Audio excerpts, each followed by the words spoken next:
Hello दोस्तों, welcome to techno infinity. दोस्तों, आज आप सभी के लिए मैं एक बहुत कमाल की वीडियो लेकर आया हूँ। इसमें मैं आपको बताऊंगा बिल्कुल डिटेल में कि आप अपनी पिक को, जैसी यहाँ पे दिख रही है, उसको कैसे एकदम काकाशी नारुतो स्टाइल में कन्वर्ट कर सकते हैं। तो आप लोग इस वीडियो को एंड तक देखिएगा। पूरा मैं स्टार्टिंग से लेकर एंड तक ये हर चीज़ एकदम डिटेल में कवर करूँगा। कैसे मैंने क्या चीज़ें करी जिससे मेरी जो एडिटिंग है मैं इस टाइप की कर पाया अपनी पिक में। यहाँ पर मैंने थोड़ा सा ड्रैगन बॉल का भी टच दिया। आप अगर आप इसके जो मसल्स हैं वो देखें तो वो थोड़े से ड्रैगन बॉल टाइप के लग रहे हैं। तो देखिए, सबसे पहले तो मैंने क्या करा था कि इमेज जो थी उसका मैंने एक स्केच बना लिया था, और स्केच में ऊपर जो बैंड होता है नारुतो जैसा वो लगा लिया था। उसके अलावा ककाशी का मुझे यहाँ पे थोड़ा सा स्टाइल देना था, तो इसलिए मैंने यहाँ पे मास्क वो पहने रहता वो लगा लिया था। उसके बाद आप लोगों ने अगर ड्रैग थोड़ा बहुत यहाँ पर आपको देखिए करना ये पड़ेगा कि जितने भी आपको जिसका भी फ्यूजन आर्ट बनाना है, सबसे पहले तो उसकी जो इमेजेस हैं उनको कलेक्ट करिएगा काफ़ी सारी। उनको देखिएगा किस तरीके से उनमें चीज़ें हैं। जैसे कि मैंने ड्रैगन बॉल के काफ़ी सारे आर्ट वर्क्स बनाए हुए हैं, तो मुझे पता है कि मसल्स का जो शेप है, कौन किस तरीके के शेप्स यूज़ होते हैं मसल्स को बनाने में। और वैसे ही मैंने नारुतो के भी काफ़ी सारे जो आर्ट है वो बनाए हुए हैं, तो इस वजह से मुझे थोड़ा बहुत एक्सपीरियंस है इन सब चीज़ों में। तो इस वजह से मैंने यहाँ पर आसानी से स्केच बना लिया था। इसलिए मैं आपसे यही कहूँगा कि अगर आपको भी फ्यूजन आर्ट जिस भी कैरेक्टर का बनाना है अपनी पिक के साथ, उसकी कई सारी अलग अलग एंगल्स में इमेजेस डाउनलोड करिएगा, उनको देखिएगा। उसके बाद एक अपना फाइनल स्केच एक रेडी करिएगा। तो देखिए, स्केच रेडी कर लेने के बाद मैंने इसको एफिनिटी डिज़ाइनर में इंपोर्ट कर लिया था। और यहाँ पर जैसे आप देख रहे हैं कि मैं पूरे जो स्केच है उसकी एक आउटलाइन बना रहा हूँ। तो सबसे पहले आपको भी यही करना होगा कि आउटलाइन है वो बना लेनी है। और देखिए, अगर आपकी इमेज जो भी है, आप जिसकी भी इमेज एडिट कर रहे हैं, उसने अगर फ्रेम लगाया हुआ है तो उसको मैं आपसे ये रिकमेंड करूँगा कि आप पेन टूल से बनाइएगा फ्रेम को।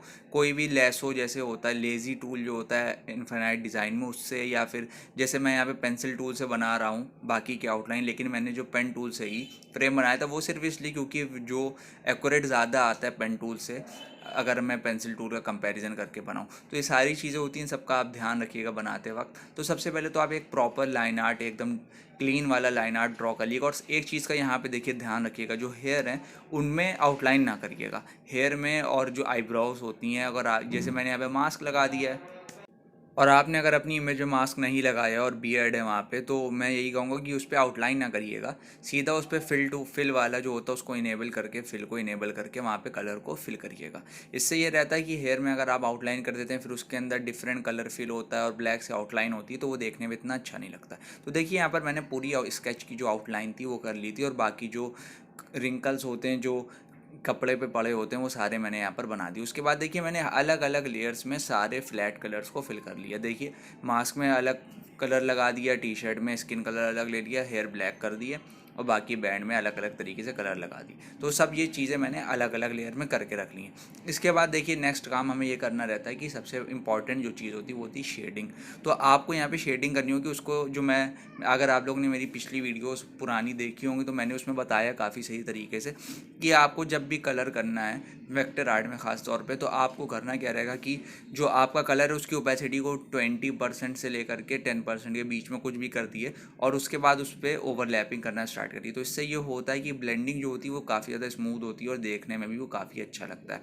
और एक चीज़ का आपको यहाँ पे ये भी ध्यान रखना है कि आपका लाइट सोर्स जो है वो किस साइड पर है। तो मैंने यहाँ पर इमेजिन इस तरीके से करा है कि लेफ्ट साइड से लाइट पड़ रही है तो राइट साइड जो है वो थोड़ा सा डार्क हो जाएगा। तो मैं वही चीज़ को इमेजिन करके यहाँ पे फेस पे कलरिंग कर रहा हूँ। और एक चीज़ आपको एक और यहाँ पे ध्यान रखनी, फेस के जो फॉर्म्स होते हैं वो आपको मतलब ध्यान रखने किस तरीके से कहाँ पर लाइट पड़ती है, तो कौन सा ऐसा एरिया जो थोड़ा ब्राइट होता है, कौन सा ऐसा एरिया जो कम ब्राइट होता है। ऐसा सिर्फ नहीं होता कि अगर लेफ्ट साइड पर लाइट पड़ रही है तो पूरा लेफ्ट साइड का एकदम वाइट हो गया और राइट साइड का नोज़ के इधर का राइट वाला पूरा ब्लैक हो गया, ऐसा नहीं होता है। कुछ अलग अलग चीज़ों से हमारा फेस के, क्योंकि एकदम फ्लैट फेस तो है नहीं, 3D टाइप का है, अलग अलग स्ट्रक्चर्स निकले हुए हैं इधर उधर से, तो उसकी वजह से यहाँ पर चीज़ें डिफरेंट होती हैं। तो इस वजह से आप थोड़ा सा देख लिएगा, SRO हेड एक होता है उसको स्टडी कर लिएगा थोड़ा, तो आपको ये सब जो चीज़ें हैं फेस की समझने में आसानी हो जाएगी। अब देखिए, जैसे मैं यहाँ पर इमेजिन मैंने खुद से किया कि लेफ्ट साइड से लाइट पड़ रही है, तो नोज़ हमारी क्योंकि थोड़ी उठी हुई होती है तो उस वजह से उस पर और ज़्यादा लाइट पड़ेगी।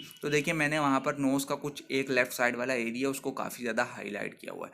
अब देखिए, जैसे फोरहेड होता है हमारा, उसके साइड का जैसे ये जो हमारे चीक्स हो गए, चीक बोन जो होती है वहाँ पर थोड़ी लाइट पड़ेगी, आईब्रोज पे और आँख के बीच में आइस में वहाँ पर हल्की सी लाइट पड़ेगी, तो वो मैंने करा है। अब देखिए राइट साइड वाला जो पार्ट है वहाँ पर भी लाइट पहुँचेगी, लेकिन इतनी ज़्यादा नहीं पहुँचेगी as comparison to left side. तो वो सारी चीज़ का ध्यान में रखते हुए आपको यहाँ पर पूरा काम करना होगा। और देखिए ईयर्स जो हैं उस पर अभी ना इतना मतलब अटेंशन दिएगा, अपना मतलब आपको यहाँ पे पहले तो फेस को पूरा क्लियर बनाना है। जब आपका फेस एक बार बन जाएगा तो उसके बाद आप जो जितनी भी ईयर्स हो गए वो सारी चीज़ें फिर आप इजीली बना ले जाएंगे। और देखिए यहाँ पर इसने फ्रेम भी लगाया हुआ है, उस वजह से उसको भी आपको ध्यान रखना है कि फ्रेम की जो कास्ट शेडो है वो भी पड़ रही होगी कहीं ना कहीं पे, तो वो भी यहाँ पर आपको ध्यान में रखते हुए बनाना है। वो देखिए मैंने इतना ज़्यादा ध्यान नहीं रखा था, मैं मतलब मेरा जो आर्ट वर्क है उसमें मैं थोड़ा सा भूल गया था बनाना, कुछ कुछ चीज़ों पे मैंने बना दी, लेकिन एग्जैक्ट वैसे जैसे कास्ट शेडो पड़नी थी लेफ़्ट चीक पर वहाँ पर मैं नहीं बना पाया। राइट पर मैंने बना दी थी, लेफ़्ट वाले पर मैं बनाना भूल गया था।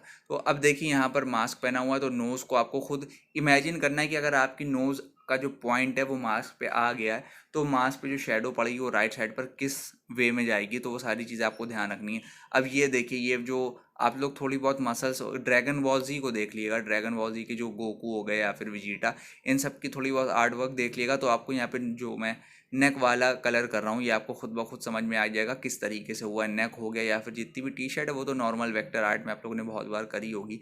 उसके अलावा मसल्स में भी आपसे मैं यही कहूँगा कि जैसे विजिटा, गोकू, किसी एक गोहान, किसी एक का भी आप वो देख लेगा आर्ट वर्क अलग अलग एंगल से, अलग अलग जो उनके लाइट सोर्स होते हैं उससे, तो आपको एग्जैक्टली सही सारी चीज़ें समझ में आ जाएगी। अब देखिए जैसे मैंने फेस पर कलर करा है वही सेम आपको जो तरीका है वो आपको मास्क पर भी लगाना होगा। देखिए जैसे लेफ़्ट साइड पर लाइट पड़ रही है तो आपको मास्क के भी लेफ़्ट साइड पर लाइट ऐड करनी होगी। और देखिए यहाँ पर आपको कलर्स का काफ़ी ज़्यादा ध्यान रखना होगा कि कलर्स की जो ब्राइटनेस है वो धीरे धीरे आप इंक्रीज़ करते जाइएगा जैसे जैसे आप चीज़ों को बढ़ा रहे हैं। जैसे कि लेफ़्ट साइड पर ब्राइटनेस इंक्रीज़ होती जाएगी और राइट साइड पर ब्राइटनेस जो है वो थोड़ी सी डिक्रीज़ होती जाएगी। और आपको कुछ चीज़ों का ये भी ध्यान रखना है, जैसे मैंने आपको बताया था कि SRO हेड जो होता है उसको देख लीजिएगा थोड़ा, तो आपको जो फेस है उसको बनाने में काफ़ी ज़्यादा आसानी आ जाएगी, आपको चीज़ें समझ में आने लग जाएंगी कैसे बनता है। और देखिए जैसे ये बैंड हो गया, यहाँ पर भी आपको इतना तो आपको, जैसे हमारा जो फोरहेड हो गया थोड़ा सा वो सिलेंड्रिकल टाइप का होता है, तो लेफ़्ट साइड डार्क होगी एकदम सिलेंड्रिकल वे में और राइट साइड एकदम मतलब left side bright, right side एकदम डार्क। तो आप अगर इसको ऐसा एज अ सिलेंडर इमेजिन करेंगे तो आप इसको ईजिली जो बैंड हो गया या फोरहेड हो गया हमारा उसको आप पेंट कर ले जाएंगे, उसमें कोई इतनी प्रॉब्लम आनी नहीं है। बाकी रही फेस की तो मैंने आपको बता दिया कैसे पेंट करना है। अब देखिए यहाँ पर मैंने मतलब नारुतो देखा नहीं है, जो मैंने काकाशी की इमेज देखी थी ऑनलाइन, तो वहाँ पर मैंने यहाँ आँख में कुछ जिस टाइप का शेप देखा था थोड़ा मैंने उसी तरीके का यहाँ पर बनाने की कोशिश करी है। शायद इसको शारिंगान या जो भी बोलते हैं वही यहाँ पर मैंने करके इसको बनाने की कोशिश करी। तो ये सब आप बना लिएगा, आपको भी मुझे नहीं लगता कोई प्रॉब्लम आएगी। देखिए सबसे पहले तो मैंने 2 सर्कल लिए और उसके बाद एक सर्कल बनाया और उससे पेन टूल से कॉमा जैसे होता है हम लोग कॉमा जो बनाते हैं इंग्लिश में, वही वाला कॉमा टाइप के 3 यहाँ पर लगे हुए, तो मैंने डुप्लीकेट करके तीनों को सही से लगा के सेंट्रली अलाइन कर लिया। तो यही कुछ शेप था जो बना हुआ था काकाशी की आई में, और साइड में मतलब उसी आग पर एक कट भी पड़ा हुआ था तो वो भी मैंने यहाँ पर बना दिया। अब देखिए कट के अंदर कलर जो आपको करना होगा वो आप यहाँ पे रेड कलर से भी कर सकते हैं, रेड येलो से कर लिएगा और थोड़ा बीच में उसके वाइट रखिएगा तो थोड़ी सी उसमें डेप्थ आ जाएगी। मतलब लेफ्ट जो उसके लेफ्ट और राइट होती है वो थोड़ा सा डार्क रखिएगा और बीच में थोड़ा सा ब्राइट रख दिएगा, जिससे उसमें थोड़ी सी डेप्थ आ जाएगी और देखने में भी वो काफ़ी सही लगने लगेगा। अब देखिए यहाँ पर आप देखें तो मैंने जो जितना काम था वो आपको मैंने बता दिया। अब सबसे इंपॉर्टेंट चीज़ जो यहाँ पर आती है हेयर की, मुझे काकाशी जैसे हेयर बनाने, तो मैंने हेयर का कलर काकाशी जैसा ही कर लिया। उसके बाद मैंने बेस कलर से थोड़ा सा डार्क कलर ले लिया, उसको ले लेने के बाद उसकी ओपेसिटी कर दी कम। और यहाँ पर देखिए मैंने टेपर्ड ब्रश लिया हुआ है एफिनिटी डिज़ाइनर में, ये प्रेशर के थ्रू टेपर्ड बन जाता है। और बाकी आप इन्फिनाइट डिज़ाइन में यूज़ करेंगे तो आपको टेपर्ड ब्रश वाला मिल ही जाएगा। अब देखिए कलर की ओपेसिटी कम कर लिएगा, कम कर लेने के बाद आप अपनी रेफरेंस इमेज को देखिएगा, उसको देख करके जिस फ्लो में हेयर हो उसी फ्लो में आप अपने ब्रश स्ट्रोक्स लगाइएगा और आपके जो हेयर है बहुत ही ज़्यादा कमाल के बन जाएंगे। अब बाकी रही बात जो बाइसेप्स हो गए, इसके टी शर्ट हो गई, वो आप लोग बना ले जाएंगे, मुझे पता है। सबसे इंपॉर्टेंट होती है फेस और हेयर, अगर वो अच्छा दिख रहा है तो आपका आर्ट वर्क खुद ब खुद अच्छा ही दिखने लगेगा। तो दोस्तों आज के लिए बस इतना ही, उम्मीद करता हूँ आपको वीडियो पसंद आई होगी, तो प्लीज़ इसे लाइक कर दीजिएगा। Thanks for watching.